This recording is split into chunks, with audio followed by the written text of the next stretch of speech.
ওকে, so দেখো আজকে তো এটা আমাদের একদম ফার্স্ট এক্সপিরিয়েন্স আমারও ইউটিউবে এই ধরনের লাইভ। সো একটু আর কি ওই জন্য টাইম লাগছে। হুম। সুপর্ণা, তুমি শুনতে পাচ্ছ না? মেবি তোমার ওখান থেকে কোনো প্রবলেম হতে পারে, কারণ এখান থেকে তো ক্লিয়ার সবাই বলছে। আই গেস তোমার ওখান থেকে কিছু হয়তো প্রবলেম চলছে। So let's start. First of all, I welcome all of you to Exam Junction. তোমরা সবাই জয়েন করেছো, আমার খুব ভালো লাগছে এরকম। কারণ ইউটিউবে তো আমার এরকম কোনো অ্যাকচুয়ালি অভিজ্ঞতা নেই। This is the first time and you with you, so it's very very happy moment. So দেখো, শুরু করি তাহলে। আজকে যেটা আমরা করব, ফার্স্ট জন্য যেটা আর কি শুরু করতে চলেছি, সেটা হলো তোমাদের যে টেস্ট আমি কালকে নিলাম। কালকে টেস্টটা ছিল পলিটির ওপরে। সো সেই পলিটির ওপরেই কিন্তু আমরা আজকে সেই কোশ্চেনগুলোই জাস্ট ডিসকাশন করব। অ্যান্ড শুধুমাত্র এটুকুই আজকে আমাদের কাজ হবে। ওকে, এটুকুই করব, কারণ আজকে আমি বেশি লং রাখতে চাইছি না।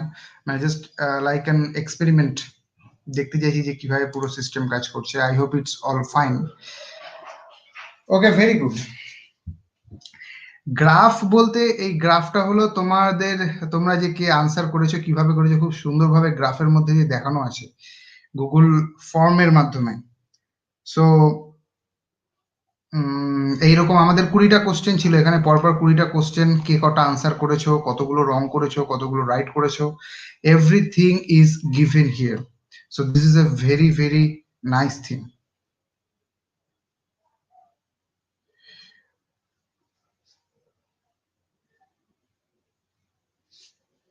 ওকে, সো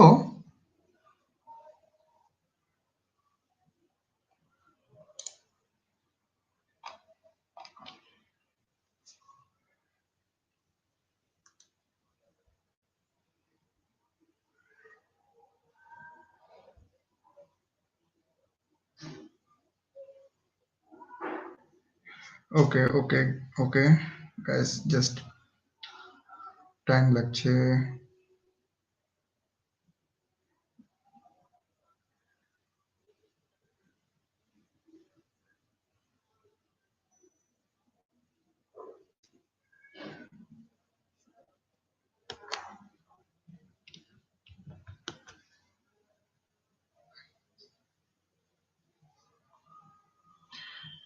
ওকে ফাইন, চলো শুরু করছি তাহলে। আজকে দেখো, প্রথম যে কোশ্চেনটা ছিল আমাদের, the first question was, the Constitution of India establishes parliamentary form of government, and the essence of this form of government is its responsibility to the key. তাহলে আমাদের প্রথম কোশ্চেনটা থেকে বেসিক্যালি এটাই বলা হচ্ছে যে আমাদের যে কনস্টিটিউশন অফ ইন্ডিয়া, এই কনস্টিটিউশন অফ ইন্ডিয়া আমাদের কি ধরনের একটা গভর্নমেন্ট দিচ্ছে, না একটা পার্লামেন্টারি কাইন্ড অফ গভর্নমেন্ট দিচ্ছে, ইজন্ট ইট? এই গভর্নমেন্টে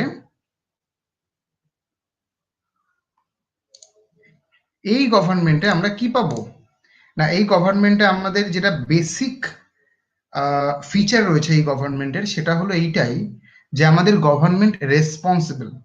তাহলে রেসপন্সিবল টু দা, কার কাছে রেসপন্সিবল সেটা আমাদের দেখার বিষয় এখানে। The Constitution of India establishes parliamentary form of government and the essence বলতে কি, মূল বক্তব্য, সারমর্ম, essence of this form of government is its responsibility to the legislature. Legislature বলতে কি? দেখো, লেজিসলেচার বলতে সেটাই, লেজিসলেচার বলতে সেই ব্যক্তি যাদেরকে আমরা, মানে দ্য পিপল অফ ইন্ডিয়া, আমরা ভোট দিয়ে পাঠাচ্ছি কোথায়, না পার্লামেন্টে। পিপল, আমাদের যারা রিপ্রেজেন্টেটিভ রয়েছে, তারাই হচ্ছে আমাদের লেজিসলেচার। এবং আমাদের যে গভর্নমেন্ট বলতে কিন্তু পুরো যত এমপি আছে সবাইকে বোঝানো হচ্ছে না। গভর্নমেন্ট বলতে শুধুমাত্র আমাদের যারা এক্সিকিউটিভ এক্ষেত্রে রয়েছে, যেমন আমাদের প্রেসিডেন্ট বলতে পারো, কিংবা আমাদের যে কাউন্সিল অফ মিনিস্টার্স রয়েছে তাদের বলতে পারো, এরা সবাই কার কাছে রেসপন্সিবল? তারা সবাই রেসপন্সিবল লেজিসলেচারের কাছে। অর্থাৎ এরা আমাদের লেজিসলেচারের কাছে গিয়ে সেখানে বলবে যে লেজিসলেচারে, ওকে ওকে just a minute,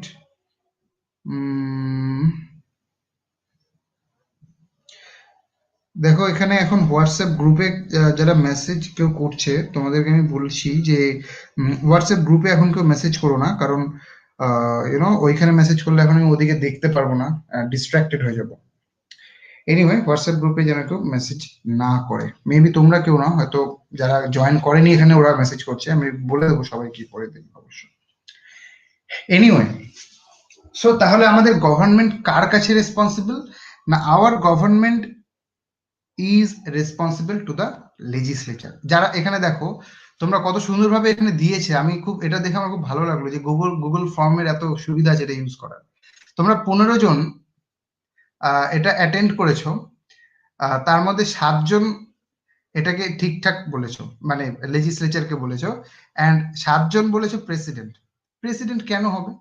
responsible, responsible মানে কি বুঝতে পারছো? রেসপন্সিবল মানে এরকম নয়। প্রেসিডেন্ট কি না, প্রেসিডেন্ট হলো সেই ব্যক্তি যে আমাদের কাউন্সিল অফ মিনিস্টারের থেকে যখন অ্যাডভাইস পাবে তখন আমাদের প্রেসিডেন্ট গিয়ে কাজ করতে পারবে।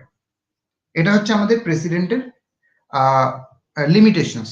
তাহলে আমাদের প্রেসিডেন্ট রেসপন্সিবল নয় কিন্তু গভর্নমেন্টের কাছে, বা গভর্নমেন্ট প্রেসিডেন্টের কাছে রেসপন্সিবল নয়, বরঞ্চ গভর্নমেন্ট এবং প্রেসিডেন্ট দুজনেই কার কাছে রেসপন্সিবল? না, লেজিসলেচারের কাছে রেসপন্সিবল। লেজিসলেচার কারা?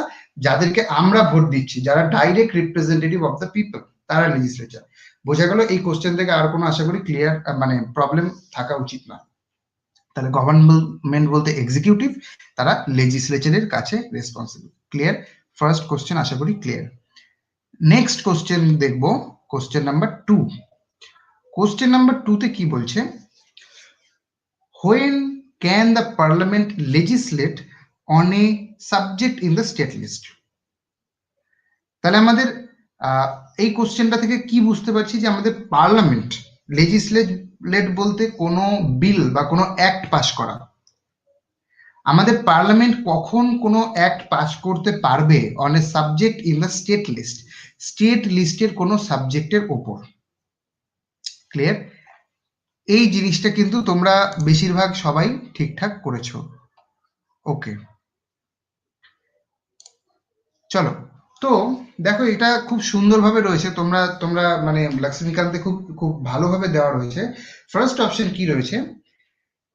আচ্ছা, আমরা এটুকু জানি যে আমাদের যে ইন্ডিয়ান পলিটিক্যাল সিস্টেম আছে তার মধ্যে যে ডিভিশন অফ পাওয়ার রয়েছে, কারণ আমাদের এটা কি একটা ফেডারাল স্ট্রাকচার, কোনো ইউনিটারি স্ট্রাকচার নয়। অর্থাৎ আমাদের যে সমস্ত পাওয়ার, সমস্ত কিছু দুটো ভাগে ভাগ করা রয়েছে। কিছুটা পাওয়ার রয়েছে আমাদের সেন্টারের হাতে, কিছুটা পাওয়ার রয়েছে আমাদের স্টেটের হাতে। ওকে, তাহলে দুটো ভাগে ভাগ করা রয়েছে আমাদের পলিটিক্যাল সিস্টেমকে। এই যে ভাগগুলো করার জন্য কি করা হয়েছে না, দুটো লিস্ট বানানো হয়েছে, যে যেগুলো সেন্টারের লিস্টে আছে সেগুলো আমাদের সেইগুলোর উপরে অ্যাক্টকে তৈরি করতে পারবে, সেন্টার তৈরি করতে পারবে, পার্লামেন্ট তৈরি করতে পারবে। আর যেই লিস্টের মধ্যে এইগুলো এমন এমন কিছু জিনিস রয়েছে যে সেগুলো স্টেট সেই জিনিসগুলোর উপরে, সেই সাবজেক্টগুলোর উপরে কোনো অ্যাক্ট তৈরি করতে পারবে। কিন্তু বলা হচ্ছে যে কোনো কোনো ক্ষেত্রে আমাদের পার্লামেন্টও ওই স্টেট লিস্টের উপর মধ্যে থেকে কিছু অ্যাক্ট মানে কিছু সাবজেক্টের উপরে কোনো অ্যাক্ট তৈরি করতে পারে, কোনো বিল পাস করতে পারে। সেটা কখন পারে? এটা হচ্ছে আমাদের কোশ্চেন, যে যদি পার্লামেন্টকে কোনো স্টেট সাবজেক্টের উপরে বিল পাস করতে হয় তখন সে কখন বিলটা পাস করতে পারবে। This is the question. Number 1 option কি রয়েছে? অপশন এ তে বলছে if the parliament passes a resolution to that effect in the national interest। বলছে যদি আমাদের পার্লামেন্ট এরকম কোনো রেজলিউশন তৈরি করে যে এটা আমাদের ন্যাশনাল ইন্টারেস্টের জন্য দরকার, সেই ক্ষেত্রে কি সম্ভব? এটা প্রথম। দ্বিতীয় কি বলছে? If the supreme court grants necessary authority to the parliament. যদি আমাদের সুপ্রিম কোর্ট কোনো অথরিটি দেয়, পার্লামেন্টকে যদি কোনো অথরিটি দেয়, সেই ক্ষেত্রে কি সম্ভব? তৃতীয় অপশন কি বলছে, if the Rajya Sabha passes a resolution by 2/3 majority declaring that the subject in the state list to be এখানে কিছুটা অপশনটা কাটা পড়ে যাচ্ছে, তবে বেসিক্যালি তোমরা জানো যে অপশনটা কি রয়েছে এখানটায়। তারপরে কি বলছে, the president issues an ordinance transferring the subject from the state list to the union list. চারটে অপশনের মধ্যে তোমরা বেশিরভাগই সবাই ঠিক করেছো, I am very glad for that. যখন রাজ্যসভায় কোনো একটা রেজলিউশন পাস করবে উইথ দ্য 2/3 মেজরিটি, সেই ক্ষেত্রে শুধুমাত্র আমাদের যে স্টেট সাবজেক্ট রয়েছে সেইগুলোর উপরে আমাদের পার্লামেন্ট কোনো বিল পাস করতে পারবে, অন্যান্যগুলোর ক্ষেত্রে নয়। যারা ভুল করেছো তোমরা প্লিজ কনসিডার দিস ডিসকাশন, তোমরা বোঝার চেষ্টা করো, আর না বুঝলে মানে যদি কোনো প্রবলেম থাকলে তোমরা আমাকে কমেন্ট করে জিজ্ঞাসাও করতে পারো যদি তোমাদের কোনো প্রবলেম থেকে থাকে। আই হোপ কোনো প্রবলেম থাকার কথা নয় এখনো পর্যন্ত। ওকে, ভেরি গুড। তাহলে আমাদের সেকেন্ড কোশ্চেন এখানে কমপ্লিট হলো, যে যখন আমাদের রাজ্যসভা কোনো একটা রেজলিউশন পাস করবে উইথ 2/3 মেজরিটি, সেই ক্ষেত্রে এইটা শুধুমাত্র সম্ভব। রাজ্যসভা কেন এটা হবে? কারণ রাজ্যসভায় প্রত্যেকটা স্টেটের রিপ্রেজেন্টেটিভরা রয়েছেন। তাদেরকে কারা ইলেক্ট করছে? রাজ্যসভা রিপ্রেজেন্টেটিভদের। সেই যে স্টেট লেজিসলেচারের যারা রয়েছেন, স্টেট লেজিসলেচারের যারা মেম্বার্স রয়েছেন, তারাও ওই রাজ্যসভার মেম্বারদের ইলেক্ট করছেন। সুতরাং ব্যাপারটা বোঝা যাচ্ছে যে রাজ্যসভায় যে সমস্ত মেম্বার রয়েছেন তারা স্টেটের সাথে খুব ভালোভাবে যুক্ত, স্টেটের গভর্নমেন্টের সাথে খুব ভালোভাবে যুক্ত। তাহলে যখন রাজ্যসভার মেম্বাররা বলছে হ্যাঁ আমরা বলছি, মানে আমরা রেজলিউশনটা পাস করছি যে পার্লামেন্ট বানাক, সেই ক্ষেত্রে শুধুমাত্র পার্লামেন্ট স্টেট লিস্টের উপরে কোনো অ্যাক্ট পাস করতে পারবে। ক্লিয়ার? নেক্সট অপশন আমরা দেখব। থার্ড কোশ্চেন কি রয়েছে দেখো, under the Indian constitution the residuary powers are vested in the. এইখানে ভুল করার কোনো জায়গাই নেই। যারা ভুল করেছো, আই মিন অ্যাটলিস্ট যারা বি অপশনে মানে বি অপশনটাকে সিলেক্ট করেছো, যে সে, আমার ধারণা যে সে রেসিডিউয়ারি কথাটার অর্থটা বুঝতে পারেনি। রেসিডিউয়ারি বলতে কি বোঝাচ্ছে অ্যাকচুয়ালি? রেসিডিউয়ারি বলতে বোঝাচ্ছে যে যেই পাওয়ারটুকু অবশিষ্ট রয়ে গেছে। তোমাদেরকে আমি একটু আগেই বললাম, আগেও বলেছি যে পুরো যে গভর্নমেন্টের যত পাওয়ার রয়েছে, যেই সাবজেক্টের উপরে গভর্নমেন্ট কোনো বিল আনতে পারে, সেইটাকে দুটো ভাগে ভাগ করা হয়েছে, একটা স্টেট লিস্ট, একটা সেন্টার লিস্ট। আর একটা লিস্ট রয়েছে যেটা কনকারেন্ট লিস্ট। যেই লিস্টে যেই সাবজেক্ট গুলো রয়েছে ওই লিস্টে, সেই সাবজেক্টের উপরে আমাদের স্টেটও বানাতে পারবে, সেন্টারও বানাতে পারবে। দুজন মিলে একসাথে হয়ে ওই কনকারেন্ট লিস্টের যে সাবজেক্ট রয়েছে তার উপরে যে কোনো বিল আনতে পারবে। কিন্তু এমন কিছু সাবজেক্টস রয়েছে, এমন কিছু বিষয় রয়েছে যেগুলো আমাদের স্টেট লিস্টেও নেই, আমাদের আমাদের যে সেন্টার লিস্ট আছে কিংবা কনকারেন্ট লিস্ট আছে, কোনোটাতেই নেই।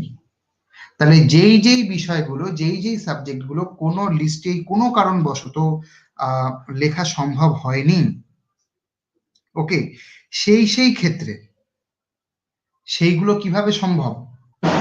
সেই ক্ষেত্রে সেই সাবজেক্টের ওপরে কোনো বিল তৈরি করার ক্ষমতা শুধুমাত্র পার্লামেন্টের আছে। কারণ তোমাদের যখন আমি পড়িয়েছিলাম আমাদের পার্লামেন্টারি সিস্টেম, সেই ক্ষেত্রে আমি তোমাদের বলেছিলাম যে যদিও এটা আমাদের ফেডারাল স্ট্রাকচার, কিন্তু একটা ইউনিটারি বায়াস রয়েছে। ইউনিটারি বায়াস বলতে আমাদের এটা ফেডারাল স্ট্রাকচার হলেও ইউনিটারি, অর্থাৎ আমাদের যে ইউনিয়ন অথবা যে সেন্টার, তার দিকে একটা আলাদা ঝোঁক রয়েছে, তার দিকে একটা আলাদা বলতে পারো যে একটা প্রবণতা রয়েছে যে সেন্টারকে বেশি পাওয়ার দেওয়া হয়েছে। এই ক্ষেত্রেও সেটা প্রমাণিত যে যেই অবশিষ্ট সাবজেক্ট রয়েছে যেগুলো কোনো লিস্টে উল্লেখিত নেই, সেগুলো ডাইরেক্টলি পার্লামেন্টের আন্ডারে চলে যাবে, পার্লামেন্ট সেটা বানাতে পারবে। ফলে এখানে জুডিশিয়ারির তো কোনো জায়গাই নেই, অর্থাৎ জুডিশিয়ারি কোনো এখানে কাজই করতে পারবে না, কারণ জুডিশিয়ারির ফাংশন আলাদা আর রেসিডুয়ারি পাওয়ার বলতে যেটা বলা হচ্ছে সেটা আলাদা। So the answer will be parliament. Clear? Next দেখবো আমরা। নেক্সট আছে আমাদের কোশ্চেন নাম্বার 4।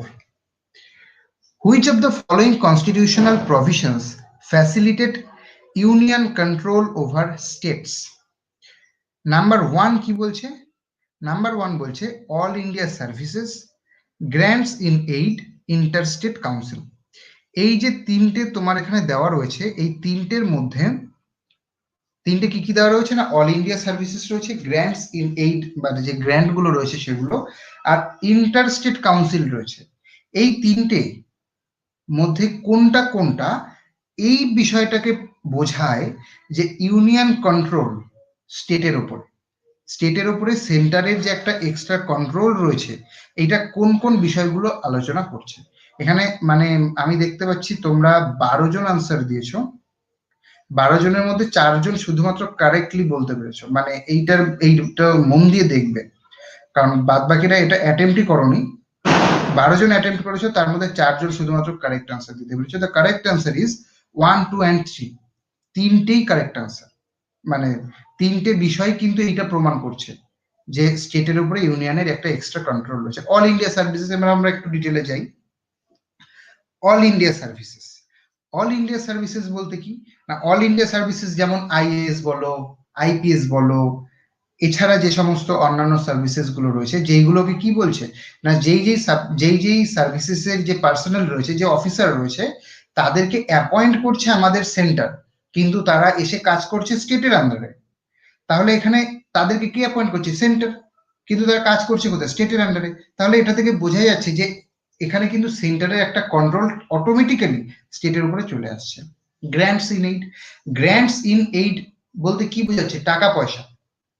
তাহলে এই যে আমাদের যে ট্যাক্সের পুরো স্ট্রাকচার সেইটা বলতে পারো, কিংবা অন্যান্য যে সমস্ত গ্র্যান্টস, অর্থাৎ প্রয়োজন অনুযায়ী যে সমস্ত টাকা সেন্টার আমাদের স্টেটকে দেবে, সেটা কে ডিসাইড করবে? সেটা আমাদের ফিনান্স কমিশন ডিসাইড করবে।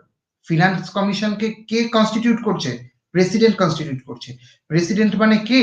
প্রেসিডেন্ট হলো আমাদের ইউনিয়ন গভর্নমেন্টের একজন এক্সিকিউটিভ। তাহলে যখন কোনো এক্সিকিউটিভ কিংবা এই ধরনের যখন কোনো ব্যক্তি, যখন কোনো সেন্টারের লোক, সে যখন কোনো জিনিস করছে এবং সেইটার প্রভাব স্টেটের উপরে গিয়ে পড়ছে, তাহলে এটা অবভিয়াসলি যে সেন্টারের প্রভাব কিন্তু স্টেটের উপরে রয়েছে। তাহলে 1ও হবে, 2ও হবে, 3 ইন্টারস্টেট কাউন্সিল। ইন্টারস্টেট কাউন্সিল কি? তোমাদের যখন আমি centre state relation, interstate relation পড়িয়েছিলাম তখনও বলেছিলাম, ইন্টারস্টেট কাউন্সিল হলো যখন দুটো স্টেটের মধ্যে কোনো প্রবলেম তৈরি হবে, সেই প্রবলেম, সেই ডিসপিউটটা ঠিকঠাক করার জন্য একটা ইন্টার স্টেট কাউন্সিল তৈরি করা যেতে পারে। সেটা কে তৈরি করে দেবে? ইন্টার স্টেট কাউন্সিলকেও অ্যাপয়েন্ট করবে আমাদের প্রেসিডেন্ট, যেটা আমাদের পরের কোশ্চেনেই রয়েছে, আমরা দেখব। ওকে, সো এখানে ইন্টার স্টেট কাউন্সিলও তৈরি করছে প্রেসিডেন্ট। অল ইন্ডিয়া সার্ভিসেস যারা রয়েছে, এটাও সেন্টার অ্যাপয়েন্ট করছে তাদের। গ্র্যান্টস ইন এইড, এটাও সেন্টার অ্যাপয়েন্ট করছে। সুতরাং পুরো পরিষ্কার ক্লিয়ারলি বোঝা যাচ্ছে যে 1, 2, 3 তিনটে আনসারই কিন্তু আমাদের এইটা বুঝিয়ে দিচ্ছে যে আমাদের স্টেটের উপরে ইউনিয়ন গভর্নমেন্টের একটা আলাদা মানে একটা বেশি কন্ট্রোল রয়েছে। ক্লিয়ার? আই হোপ 4 নম্বর কোশ্চেনটাও তোমাদের ক্লিয়ার হয়েছে। Let's move forward to the 5th question. দেখো, যদি তোমরা 4 নম্বর কোশ্চেনটা পারতে তাহলে অটোমেটিক্যালি 5 নম্বরটা পারতে, 5 নম্বরটা পারলে তোমাদের 4 নম্বরটাও মানে ঠিক হওয়া উচিত ছিল। 4 নম্বর কোশ্চেন, 5 নম্বর কোশ্চেনটা, এই কোশ্চেনটা কি বলছে দেখে নাও। An interstate council may be established by, তাহলে ওখানে এটা আমি ইচ্ছে করেই দিয়েছি যে যদি তোমরা লিঙ্ক করে তবু আনসারটা ঠিকঠাক করতে পারো। ইন্টারস্টেট কাউন্সিলকে কে কনস্টিটিউট করবে? কে ওটাকে এস্টাবলিশ করবে প্রয়োজন অনুযায়ী? The president. The president will establish a interstate council. এটা একটা বেসিক জিকে টাইপেরও কোশ্চেন বলতে পারো, যে এটা মনে রাখারই বিষয় যে ইন্টারস্টেট কাউন্সিল মানে সেটাকে প্রেসিডেন্ট অ্যাপয়েন্ট করবে। ক্লিয়ার? সো এটা মনে রেখে তোমাদের পড়ে মনে রাখতে হবে, কিছু করার নেই, এখানে এক্সট্রা বোঝানোর কিছু নেই। Very good. Question number 6। Question number 6 এ কি বলছে দেখো, in case of declaration of financial emergency. Very good, very nice question. তাহলে ফিনান্সিয়াল এমার্জেন্সির ক্ষেত্রে কি কি হতে পারে? all the state government will be dissolved and management of economy will be taken over. এটা কি হবে? দেখবো। তাহলে প্রথমটাই কি বলছে যে স্টেট গভর্নমেন্টকে ডিসলভ করে দেওয়া হবে একেবারে, আর সমস্ত ইকোনমিক কন্ট্রোল, সমস্ত কন্ট্রোল চলে যাবে আমাদের পার্লামেন্টের হাতে, যেটা একেবারেই নয়। তোমরা সবাই জানো ফিনান্সিয়াল কাউন্সিল, ফিনান্সিয়াল এমার্জেন্সিতে এটা হয় না। সেটা হয়তো এইরকম সময় হতে শুধুমাত্র সেই সময় হয় যখন যখন কি হয়, যখন সেখানে প্রেসিডেন্টস রুল হয়, সেই ক্ষেত্রে এরকম স্টেট লেজিসলেচারের উপর একটা এফেক্ট পড়ে প্রেসিডেন্ট রুলের সময়, তাই না? অল নেক্সট অপশন দেখো B, all money bills of the states will be considered and passed only by the parliament, এটাও নয়। all the state assemblies will be put under suspended animation, একেবারেই নয়। D option কি, president May give such direction to the state as may be deemed necessary for the financial emergency, for tackling the financial emergency, এরকম অপশনটা কিছুটা আছে, পুরোটা দেখা যাচ্ছে না এখানে। যাই হোক, তো তোমরা বুঝতে পারছো এখানটায় যে প্রেসিডেন্ট একটা ডিরেকশন দেবে স্টেটকে, যে দেখো তোমরা এইভাবে করো, এইভাবে গিয়ে তোমরা মানে কোনো একটা ক্ষেত্রে কোনো একটা ফিনান্সিয়াল বিল, কোনো একটা মানি বিল পাস করার সময় যে সেখানে কোন কোন জায়গায় কতটা খরচ করা যেতে পারে, কতটা খরচ করা উচিত হবে না, এইগুলো কে ডিসাইড করে দেবে? না, প্রেসিডেন্ট ডিসাইড করে দেবে। এইটুকুই শুধুমাত্র কন্ট্রোল থাকবে ফিনান্সিয়াল ইমার্জেন্সির ক্ষেত্রে। তোমরা বেশিরভাগই এটাকে ঠিক করেছো, very good, that is okay. So 6 number question এটা। যারা এগুলো ভুল করেছো আমি বলছি অবশ্যই তোমাদের আবার এমার্জেন্সির চ্যাপ্টারটা পড়তে হবে, এমার্জেন্সি থেকে কিন্তু প্রচুর কোশ্চেন আসে, কারণ emergency, centre state relation, interstate relation, এই জায়গাগুলো খুব ইম্পর্টেন্ট জায়গা as far as the WBCS is concern, আর সমস্তগুলো ইম্পর্টেন্ট তোমাদের ইউপিএসসির জন্য। যারা ইউপিএসসির জন্য প্রিপেয়ার হচ্ছ, all of the questions, all of the chapters you have to read thoroughly. Okay, next question, question number 7. আমাদের 20টা কোশ্চেন আছে, আমরা করব একটু স্পিডে করব এবার। Okay, which of the following statements or statement is correct? কোনটা কারেক্ট এখানে দেখো, আই ডোন্ট নো, এটা কিন্তু তোমাদের প্রত্যেকের পারা উচিত ছিল। এই কোশ্চেনগুলো কিন্তু খুব একটা কঠিন নয়, পারাটা খুব উচিত ছিল। এনিওয়ে, তো 14 জন অ্যাটেম্প্ট করেছো, 9 জন কারেক্ট আনসার দিতে পেরেছো, নট ব্যাড। কিন্তু যারা দিতে পারোনি তাদেরকে বলছি তোমরা অবশ্যই কিন্তু বাড়িতে এগুলো নিয়ে, মানে শুধুমাত্র টেস্টটা দিয়েছো এটাই বড় কথা নয়, টেস্ট দিয়েছো তারপরে এটা নিয়ে ডিসকাশন, এটা নিয়ে আলোচনা, পর্যালোচনা, বারবার করে দেখা যে কেন তোমাদের ভুল হলো। এইটা এমন কিছু কঠিন কোশ্চেন নয়। যারা ভুল করেছো বাড়িতে বসে ভালো করে পড়ার চেষ্টা করো, এগুলো নোট বানানোর চেষ্টা করো, কারণ এই এই এই ছোট ছোট জায়গাগুলো মনে না রাখতে পারলে কিন্তু এই নাম্বারগুলো বেরিয়ে যাবে হাত থেকে।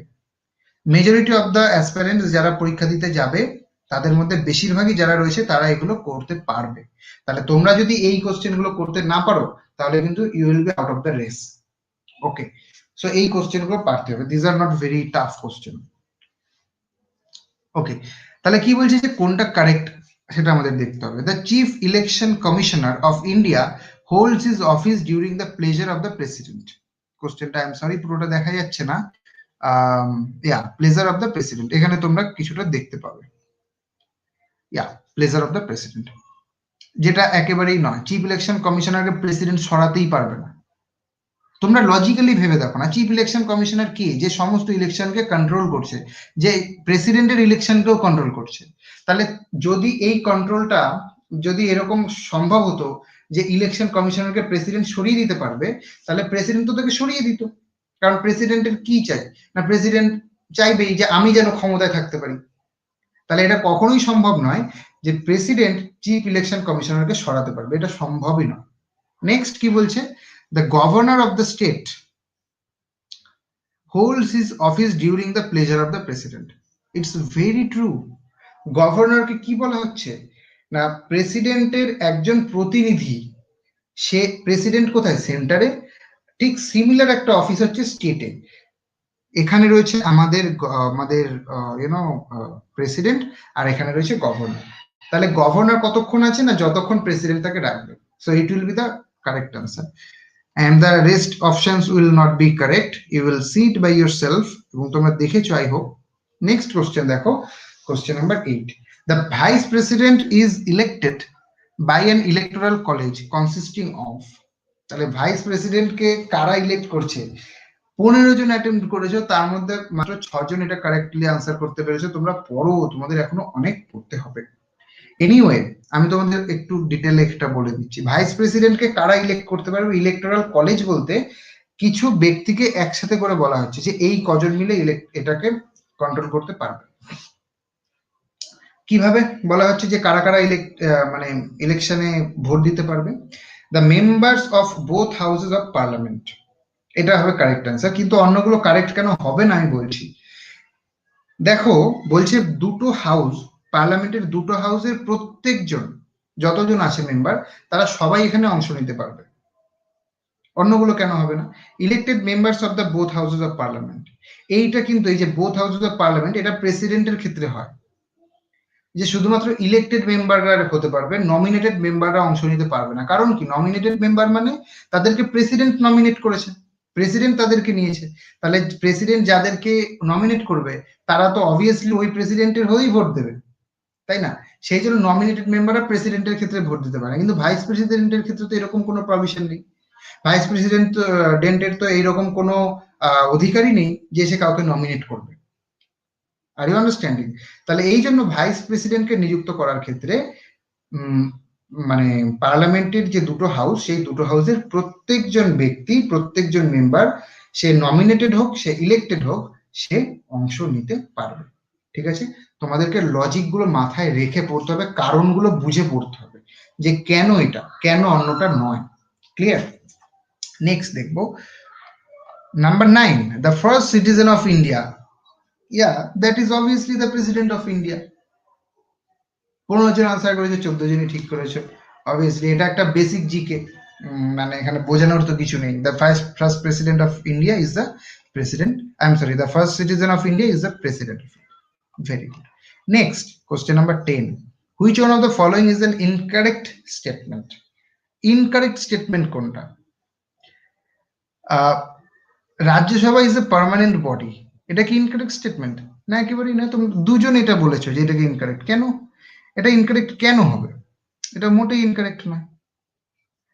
রাজ্যসভা তো একটা পার্মানেন্ট বডি, এটা কখনো ডিসলভ হয় না। কিছু পরিমাণ লোক, 1/3 of the member will be retired after a few years. তোমরা এখানে একদম খুব সুন্দরভাবে দেওয়া আছে।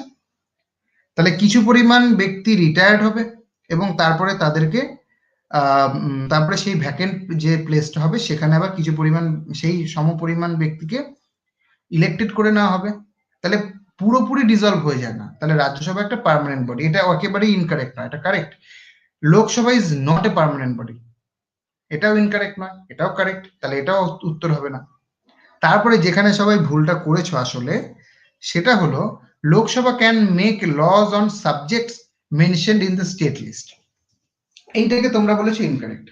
কি বলছে না, লোকসভা স্টেট লিস্টের উপরে বিল বানাতে পারে, এটাকে তোমরা ইনকারেক্ট বলছো।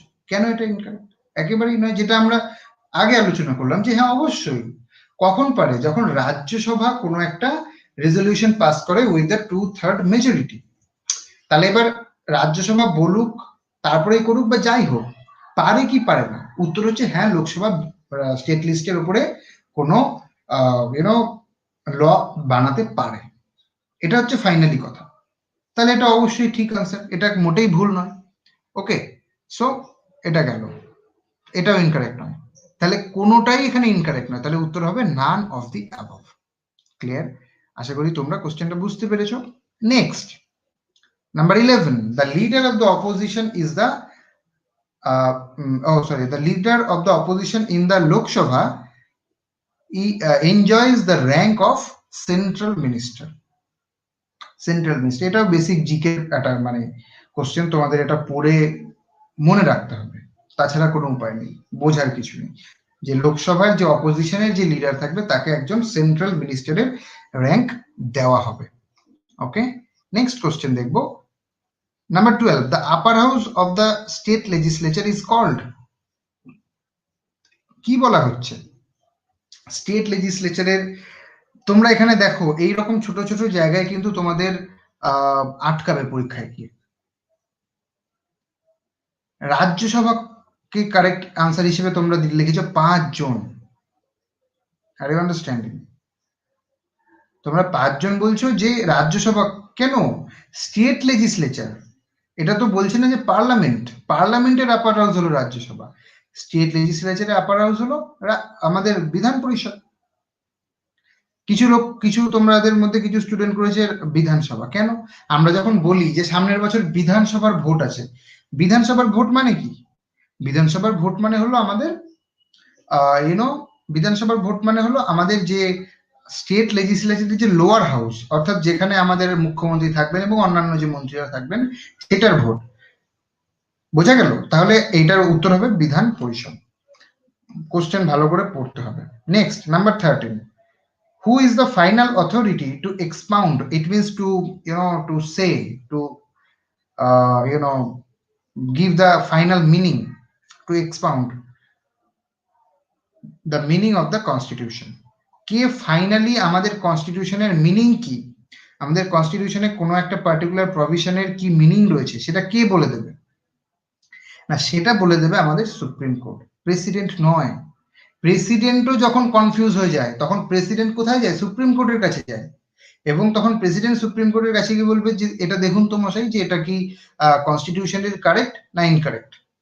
আর ইউ আন্ডারস্ট্যান্ডিং? তাহলে প্রেসিডেন্ট ফাইনাল অথরিটি নয়, ফাইনাল অথরিটি কে? The supreme court of India.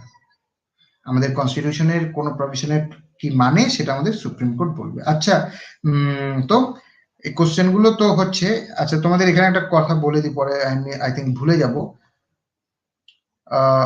এর পরবর্তীতে তাহলে কোনো সময় তোমরা অ্যাকচুয়ালি সাবস্ক্রাইব করে রাখো, তাহলে পরবর্তীতে কি হবে, যদি কোনো কারণে তোমরা ক্লাসে জয়েন, মানে ওই অ্যাপের মধ্যে দিয়ে ক্লাসে জয়েন করতে নাও পারো, তাহলে ডাইরেক্টলি এখান থেকে ক্লাস শুরু হলেই তোমরা নোটিফিকেশন পাবে, তোমরা ডাইরেক্টলি এখানে জয়েন করতে পারবে। ঠিক আছে? এনিওয়ে, তারপরে দেখি number 14, the age of retirement of a supreme court is. Basic G K, মনে রাখার বিষয়। কত?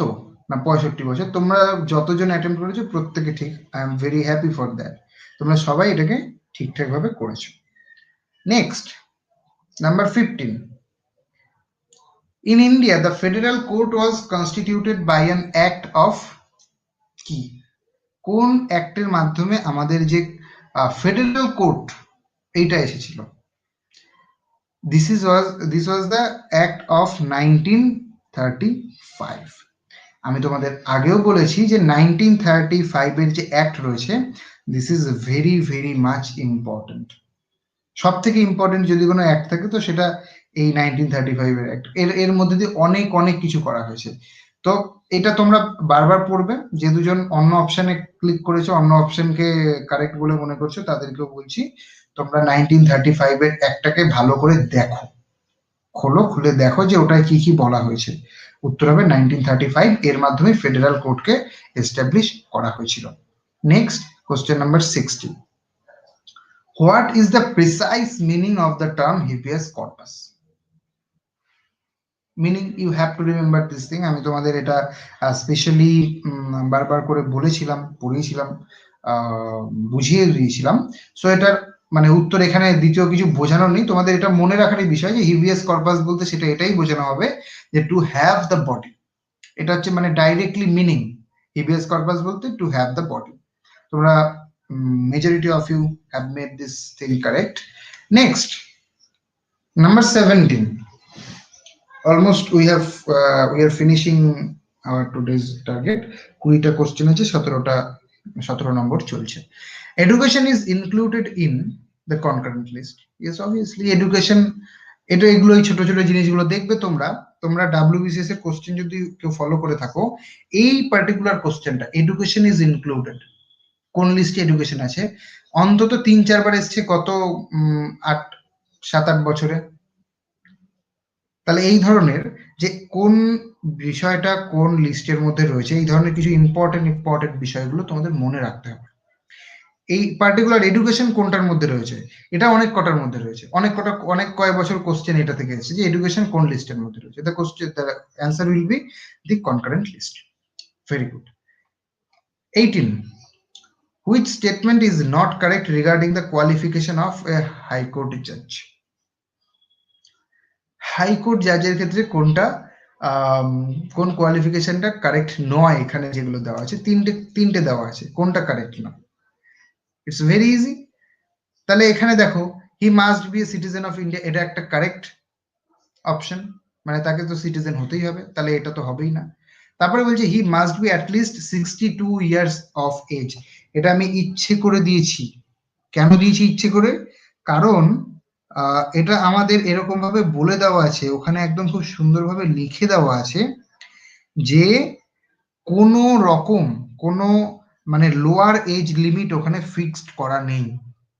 আমাদের হাইকোর্টের জাজের জন্য কোনো লোয়ার এজ লিমিট ফিক্সড করা নেই। যারা যারা ভুল করেছো তারা গিয়ে লক্ষ্মীকান্ত খুলে পড়ো।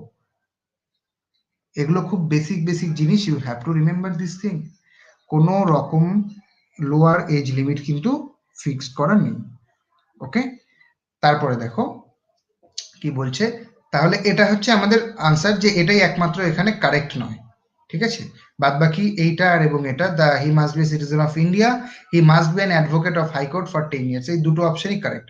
শুধুমাত্র কারেক্ট নয় হলো অপশন বি, মাঝখানেরটা। Next, number 19, find the correct matching, কোনটা কারেক্টলি ম্যাচ করছে। তোমাদের মধ্যে 14 জনের মধ্যে 10 জন এটাকে ঠিকঠাক অ্যাটেন্ড করেছে, I am very happy for that. Financial emergency এই প্রভিশনটা আর্টিকেল 360 রয়েছে। সো যারা ভুল করেছো তাদেরকে আমি বলবো যে তোমরা এগুলো মুখস্থ করে ফেলো, কারণ এই এমার্জেন্সির প্রভিশনটা, আমি কিন্তু অন্য জায়গা থেকে প্রভিশন দিয়ে দিই, কিন্তু এমার্জেন্সির ক্ষেত্রে প্রভিশন গুলো খুব ইম্পর্টেন্ট। যে প্রেসিডেন্ট রুলের ক্ষেত্রে কোন কোন প্রভিশনের মাধ্যমে বলা হচ্ছে, ন্যাশনাল এমার্জেন্সি কোন প্রভিশনের ক্ষেত্রে বলা হচ্ছে, কোন অ্যাক্ট কোন আর্টিকেলের মধ্যে বলা হচ্ছে, সেগুলো তোমাদের মনে রাখতে হবে। সো ফিনান্সিয়াল এমার্জেন্সিটা বলা হচ্ছে article 360। Very good, it is the correct answer. Number 20, money bill cannot be introduced in the parliament without the recommendation of, I don't know তোমরা কেন এই কোশ্চেনটা ভুল করেছো। কতবার যে এটা করানো হয়েছে, আই ডিডন্ট মানে মানে আমি এইটা ভেবেই দিয়েছি যে লাস্ট কোশ্চেনটা আমি একটু ইজি দেবো, যাতে সবাই এটা অন্তত অ্যাটেম্প্ট করতে পারে। সেই জন্য আমি কোশ্চেনটা এই ইজি কোশ্চেন ভেবে আমি এটা দিয়েছি। তাও 4 জন ভুল করেছো 15 জনের মধ্যে। বাড়িতে তোমাদের এখন অনেক পড়তে হবে। দেখো কি বলছে, আমরা এটা বহুবার বলেছি যে কোনো মানি বিল সেটা যখন পার্লামেন্টে ইন্ট্রোডিউস করা হবে সেখানে প্রেসিডেন্টের রিকমেন্ডেশন দরকার, স্পিকার অফ লোকসভার নয়, লোকসভার স্পিকারের নয়। লোকসভার স্পিকার ডিসাইড করবে যে সেটা মানি বিল কি না মানি বিল না মানি বিল নয়, সেই অধিকারটা রয়েছে স্পিকারের হাতে, যে কোনো একটা বিল কি মানি বিল না সেটা মানি বিল নয়। It will be decided by the speaker of the Lok Sabha. Are you understanding?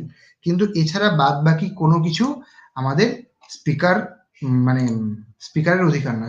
তাহলে কার অধিকার রয়েছে না, মানি বিলকে ইন্ট্রোডিউস করার আগে আমাদের প্রেসিডেন্টের রিকমেন্ডেশন দরকার। সিজেআই, চিফ জাস্টিস অফ ইন্ডিয়ার এখানে কোনোই কাজ নেই। চিফ জাস্টিস অফ ইন্ডিয়া তো মানি বিল দিচ্ছে, সে কি করবে? তার এখানে কোনো রকম কোনো ভূমিকা নেই। প্রেসিডেন্ট অফ ইন্ডিয়া রিকমেন্ডেশন লাগবে। ক্লিয়ার? তাহলে আমাদের 20টা কোশ্চেন কমপ্লিট হলো এখানে। আই হোপ তোমরা বুঝতে পেরেছো 20টা কোশ্চেনে যার যেখানে ভুল ভ্রান্তি হয়েছে সেগুলো তোমরা বাড়িতে পড়ো। তোমরা তো এখানে বলে দিলাম, তোমরা তারপরে ভিডিওটা আবার দেখবে, আবার বোঝার চেষ্টা করবে যে তোমাদের কোন জায়গাটায় ভুল হচ্ছে। দেখো টেস্ট দেওয়াটা বড় কথা নয়, টেস্ট দেওয়ার পরে সেটাকে অ্যানালিসিস করাটা বড় কথা, যে তোমার কেন ভুল হচ্ছে, কোথায় ভুল হচ্ছে, কি কারণে ভুল হচ্ছে। তুমি কি সেটা পড়েছো তারপরে মনে রাখতে পারছো না, তাহলে রিভাইজ করতে হবে। যদি দেখো তুমি সেটা জানোই না, তাহলে তোমাকে পড়তে হবে। যদি দেখো যে তুমি ভুল করে মানে সেখানে নট আছে, নটটাকে তুমি মানে বুঝতে পারোনি, নটটাকে না বুঝতে পেরে তুমি কারেক্ট আনসারটা করে দিয়েছো, তাহলে সেই ক্ষেত্রে তোমাদেরকে আরো অ্যাটেন্টিভলি এক্সামটা দিতে হবে। ঠিক আছে? তাহলে কেন তোমাদের ঠিকঠাক স্কোর আসছে না, এইটা কিন্তু তোমাদের নিজেকে ডিসাইড করতে হবে। তোমাদের নিজেকে বুঝতে হবে যে তোমার কেন কোনো স্কোর ঠিকঠাক আসছে না। যারা করেছো স্কোর ঠিকঠাক, very much many congratulations to them. যারা ঠিকঠাক করোনি, ইমপ্রুভ করতে হবে, তারা ভালো করে পড়াশোনা করো, আরো বেশি করে পড়াশোনা করো, আর রিভাইজ করো। Revise is very very important. একটা জিনিস মনে রাখার জন্য তোমাদের সেটাকে বারংবার রিভিশন দরকার। রিভিশন যদি না করো তাহলে তোমরা কিন্তু মনে রাখতে পারবে না, কারণ এত ফ্যাক্ট এত কিছু আছে, সেগুলো মনে রাখার জন্য revision is the very very important thing. So তো দ্যাট ইজ ইট। তোমরা আজকে this was the first ever experience in YouTube live. I don't know, I hope everything is fine. তোমরা তো জয়েন করেছো, I am very very happy for that. And from the next day আমরা এইভাবে আশা করি ক্লাসটা continue করতে পারবো, তাহলে অটোমেটিক্যালি এখানে রেকর্ডেডও থাকবে এবং তোমরা ক্লাসটা ঠিকঠাক করতেও পারবে, আর আমিও মানে আবার নতুন করে আপলোড করার প্রয়োজন হবে না। তোমরা কে কে এখনো রয়েছো আমাকে শুধুমাত্র একটুখানি বলো দেখি কমেন্টে, তাহলে আমি বুঝতে পারবো যে কে কে আলটিমেটলি রয়েছো, মানে তোমাদের কে কে বেরিয়ে গেছো। ওকে, রোহন আছো, আর কে কে রয়েছো এখনো?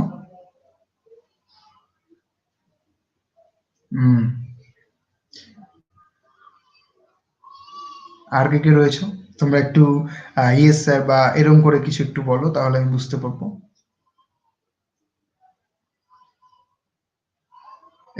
রোহন আছো, আমি বুঝতে পারছি। বাদ বাকি কে আছো? আর কে কে রয়েছো? আর কে কে রয়েছো? ওকে, লোকনাথ আছো, আর কৌশল আছো, আর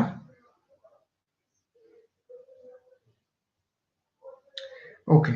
সো তোমাদের কেমন লাগলো আজকে বেসিক্যালি ক্লাসটা করে? তোমাদের অভিজ্ঞতাটা কেমন হলো? আই ডোন্ট নো তোমরা এরকম ভাবে ইন্টারঅ্যাক্টিভলি আর কি ক্লাস মানে এর আগে করেছো কিনা আমি জানি না, মানে আমার তো এটা ফার্স্ট এক্সপিরিয়েন্স। ওকে, তোমাদের কেমন লাগলো একটুখানি বলো, কিংবা তোমাদের সাউন্ডে বা কোথাও কোনো প্রবলেম হলো কিনা সেটা একটু বলো। কৌশল আছে, আমি দেখেছি। Very good. তা ক্লাসটা তোমাদের আজকে ফার্স্ট ডেতে করে কেমন লাগলো একটুখানি আমাকে বলো। is there any problem or is everything fine?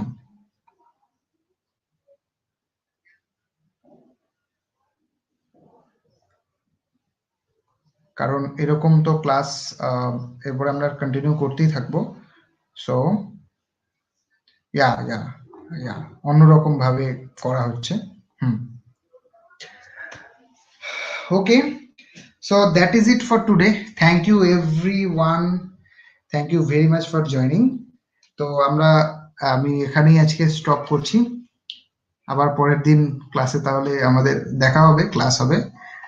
It was a very nice experience from my side also. আমারও খুব ভালো লাগলো সেই ক্লাসটা করিয়ে। New experience.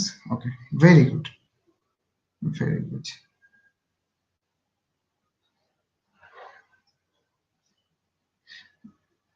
ইয়া হ্যাঁ, এটা হয় যে কোশ্চেনটা, রোহন বলছে যে কোশ্চেনটা ইজি দেখে তুমি আর কি খুব তাড়াতাড়ি করে ফেলেছো, ইজন্ট ইট? এটা এটা হয় কারণ তোমাদের দেখেই দেখেই হঠাৎ করে মনে হবে যে আহ, বা এটা তো আমি পারবো, এটা তো খুব ইজি, লেটস ডু ইট তাড়াতাড়ি করতে হবে, কিন্তু এইটার ক্ষেত্রে গিয়ে সমস্যাটা হয়ে দাঁড়ায়, তাই না? এই ক্ষেত্রে গিয়ে প্রবলেমটা হয়ে দাঁড়ায় যে কিভাবে আর কি আম, আমরা ভুল করে ফেলে আর কি স্টুডেন্টরা। Anyway, so no problem. Rajib বলছো যে হ্যাঁ আছো, ঠিক আছে, no problem. Thank you very much. পরের দিন আবার দেখা হবে। So that is it. ভালো করে পড়াশোনা করো, আগেরগুলো রিভিশন করো, আর পরের দিন মানে নেক্সট নেক্সট মানডে আবার আমাদের ক্লাস হবে। সেদিন আমরা পরবর্তীতে যেগুলো বাকি আছে সেখান থেকে করব। আর আই গেস আমাদের সেপ্টেম্বরের মধ্যেই আহ, এটা পলিটি কমপ্লিট হয়ে যাবে, তারপরে আমরা অক্টোবর থেকে ইকোনমি শুরু করব। ঠিক আছে, so stay tune for that. Economy তোমরা আগে আগে দেখতে থাকো, তাহলে যখন আমি কনসেপ্ট গুলো বোঝাবো তখন বুঝতে সুবিধে হবে। ঠিক আছে, তো দ্যাট ইজ ইট। ইকোনমি তো কমপ্লিট হচ্ছে, পলিটি কমপ্লিট হচ্ছে, ইকোনমি শুরু করব। Okay, thank you very much. That is it, I am now ending the stream. Have a good night. Thank you.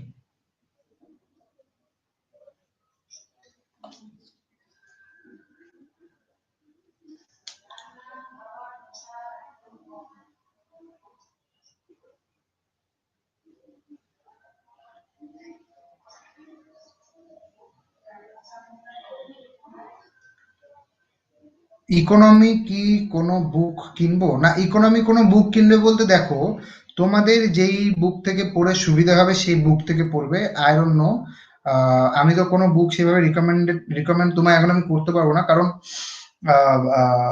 It depends on you যে তোমার understanding কতটা রয়েছে, তুমি কতটা বুঝতে পারছো।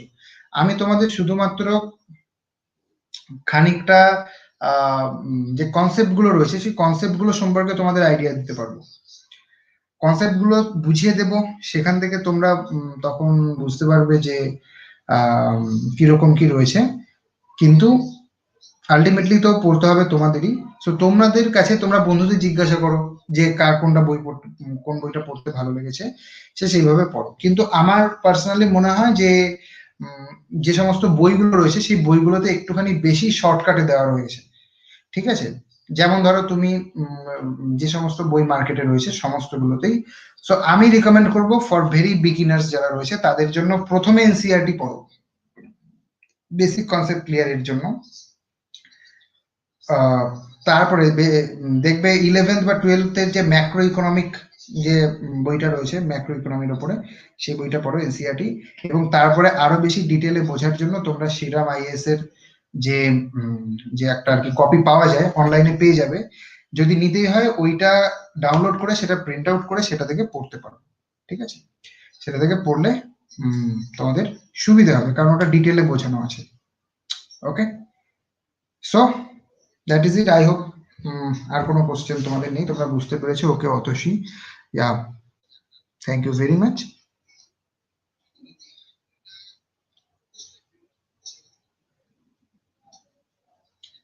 Good night everyone, I'm now ending the stream.